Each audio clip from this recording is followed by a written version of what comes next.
À Kinshasa, la préparation de la deuxième évaluation nationale des acquis scolaires entre dans sa phase active.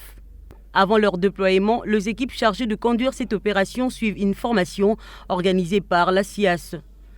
Cette évaluation, qui fait suite à celle de 2021, vise à mesurer le niveau des élèves et améliorer la qualité des apprentissages en RDC. L'évaluation nationale des acquis scolaires des élèves du primaire a commencé en 2021 avec la première évaluation nationale des acquis scolaires. Celle-là concernait les élèves de 2e et 4e primaire. Mais la différence avec celle de 2026, c'est que celle de 2026 concerne tous les cycles primaires. Il prend la 2e, la 4e et la 6e primaire. Et ensuite, la nouveauté qui a consolidé cette évaluation est que cette évaluation, en plus des questionnaires sur la langue, les mathématiques, va ajouter la fluidité en lecture.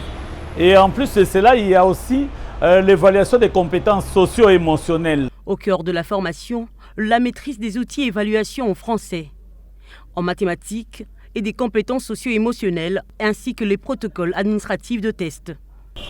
Notre pays a manqué l'évaluation de 2024. Aujourd'hui, nous sommes en 2026. Il fallait à tout prix à ce que ça puisse être évalué, de façon à ce que nous puissions voir les niveaux de compétences de nos enfants par rapport aux enfants d'autres pays. L'évaluation des acquis scolaires a pour objectif de mesurer les niveaux d'atteinte des objectifs de l'enseignement.